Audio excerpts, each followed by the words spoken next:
வணக்கம் மக்களே. நம்ம இன்றைக்கி இந்த வீடியோவில் என்ன பார்க்க போகிறோன்னா, வெனிசுலா நிலநடுக்க துயர சம்பவத்தை பற்றி தான் பார்க்க போகிறோம். வெனிசுலா நிலநடுக்க துயர சம்பவத்தில் ஒரு கால் பந்தாட்ட வீரரின் துயரமும் நடந்திருக்கு அப்படிங்கிற நிகழ்வை பற்றி தான் இன்றைக்கி நம்ம பார்க்க போகிறோம். வெனிசுலாவில் கடந்த ஜூன் 24 அதாவது போன வாரம் ரிக்டர் அளவில் 7.2 மற்றும் 7.5 ஆகிய பதிவான கடுமையான 2 நிலநடுக்கம் வந்திருக்கு. இந்த நிலநடுக்கத்தில் தலைநகர் கேரகஸ் மற்றும் கடலோர நகரமான லவாரா 2 பகுதியில் எண்ணற்ற, அதாவது நிறைய கட்டடங்கள் என்னென்னா இடிந்து தரமட்டமாகி போயிருக்கு.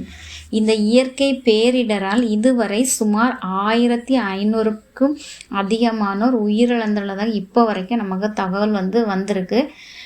இதில் என்னென்னா ஒரு கால்பந்தாட்ட வீரர் சம்பவம், நான் துயர சம்பவம்னு சொல்லியிருந்தேன். அர்ஜென்டினாவில் பிறந்து ஸ்பெயின், கிரீஸ், அமெரிக்கா போன்ற நாடுகளில் வளர்ந்தவர் தான் லுகாஸ் ட்ரோஜா என்ற கால்பந்து வீரர். வெனிசுலாவில் வசித்து வந்த அவர் வெனிசுலாவின் குயரா நகரில் தனது மனைவி மற்றும் 2 குழந்தையோட வாழ்ந்து வந்திருக்காரு. வெனிசுலா தான் தனக்கு மிகுந்த மகிழ்ச்சியை தந்த இடம் என ஒரு அடிக்கடி சமூக ஊடகங்கள் பதிவிட்டு வந்தார். தனது குடும்பத்தோட இருக்கும் மகிழ்ச்சியான தருணங்களையும் அவர் அடிக்கடி சமூக ஊடகங்களில் பதிவிட்டு வந்திருக்காரு. இவர் என்னன்னா கிளப்பு போட்டிக்கான பயிற்சிக்காக அவர் கேரகஸ் சென்றிருந்த சமயத்தில் தான் அந்த நிலநடுக்கம் ஏற்பட்டிருக்கு. நிலநடுக்கத்திற்கு பிறகு அவர் ஒரு பதிவை போட்டிருக்காரு சமூக வலைதளங்களில். என்னன்னா, என் மனைவி மற்றும் குழந்தைகளை காணவில்லை, அவர்கள் பாதுகாப்பாக இருக்க வேண்டும் என்று பிரார்த்தனை செய்யுங்கள் என்று அவர் சமூக வலைதளங்களில் கண்ணீருடன் கோரிக்கை விடுத்தார்.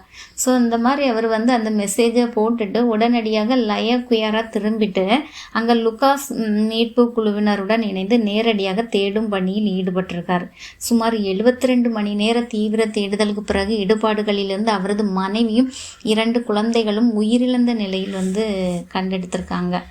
இந்த பேரிடர் நேரத்தில் தன் குழந்தைகளை காப்பாற்ற நினைத்து அவர்களை தன் மார்போடு அணைத்த நிலையிலே அந்த தாயின் உடல் மீட்கப்பட்டு பார்ப்போர் நெஞ்சங்களை உலுக்குள்ள. சமீபத்தில் இப்படி தான் ஒரு சம்பவம் இதே மாதிரி நடந்தது. அதையே அனைவராலும் மறக்க முடியலை. அதாவது என்னென்னா, நர்மதை ஆற்று பகுதியில் நடந்த நிகழ்வு இது.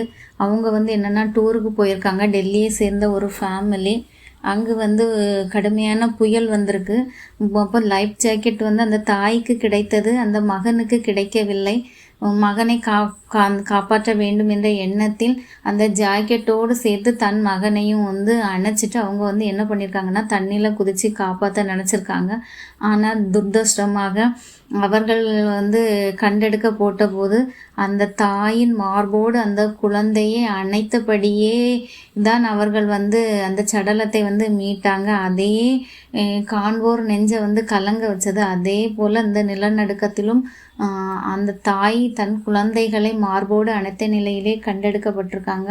இதை பார்க்கும்போதே மனசுக்கு வருத்தமாக இருக்குது. நாங்களும் எங்களுடைய ஆழ்ந்த இரங்கலை அதுக்கு தெரிவிச்சுக்கிறோம். இதுபோல் சம்பவம் இனிமேலும் நடக்கக்கூடாது என்று கடவுளை நம்ம பிரார்த்திப்போம்.